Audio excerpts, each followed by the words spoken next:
Hello, Yakri here with another Warframe video. This time we're talking about the recent changes to beam weapons. And no, not the recent changes to beam weapons where they reworked beam weapons, but the recent changes where they immediately nerfed beam weapons after reworking them and discovering they were really good.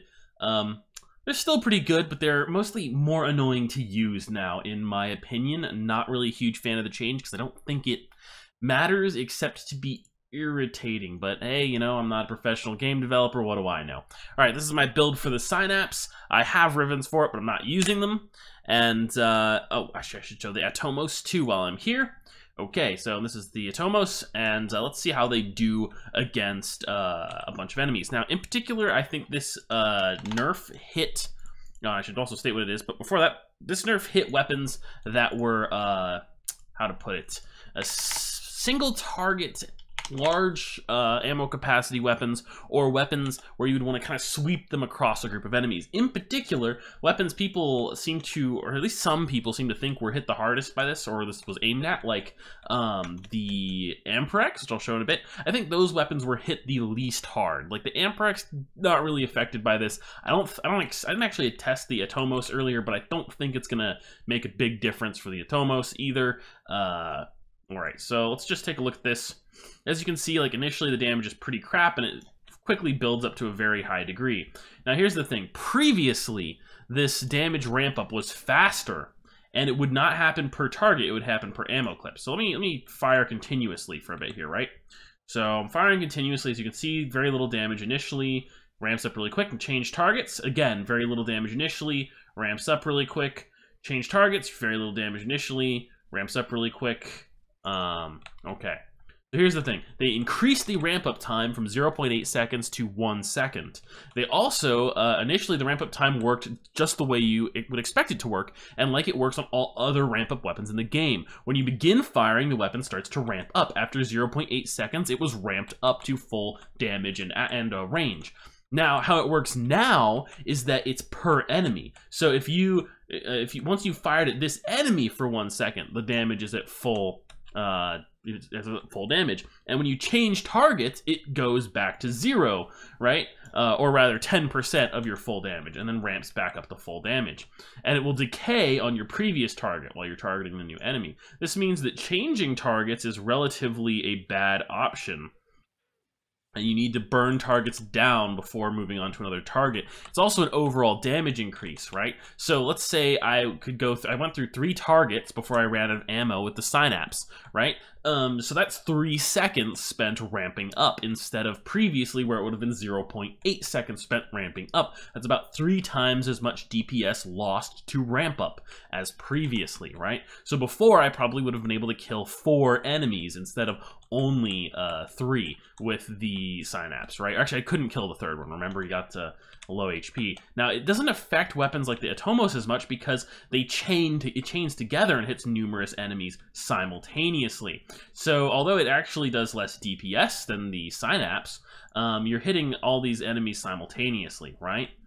And the chain damage is not quite as good, but it's still good, and so changing targets is not as big a deal for this weapon. This is even more pronounced with the Amprex, because its ability to strip armor is not reduced on any additional targets. So once you're done with like the first couple targets, and I'm going to show this off with the with a corrosive build, and it's kind of the same dealio if you do like a non-corrosive build, right? Like if you were going up versus Corpus, so you take like gas electric or something, right? It's going to be kind of the same deal because the procs are going to hit all these enemies in a big area, and you're probably going to kill a big group of enemies simultaneously, right?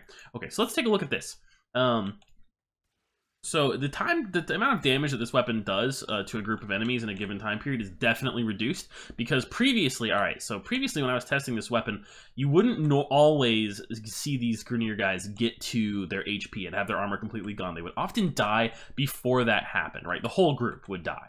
And it never happens anymore. Now you always strip them. But the thing is that because this weapon chains together, or chains between enemies, and the procs can happen on all the enemies, right, regardless, you end up having very little impact. It's maybe, I don't know, a 10% damage decrease or so, like if I had to just guess.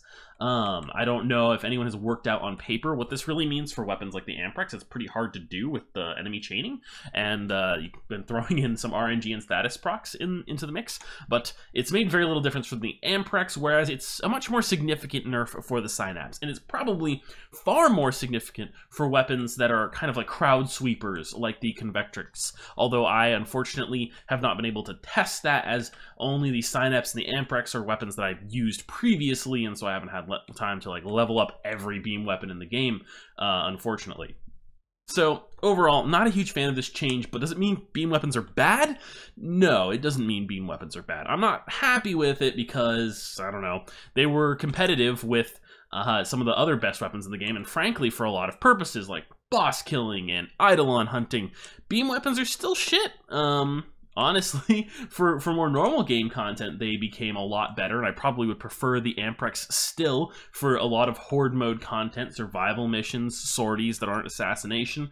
Even assassination, I mean, it's okay still. But our Eidolon hunting, useless. Whereas a lot of the other top weapons are pretty much in the same position that they were before, because they're really good for Eidolon hunting. The range on weapons is in fact quite valuable, and at least more than beam weapons have.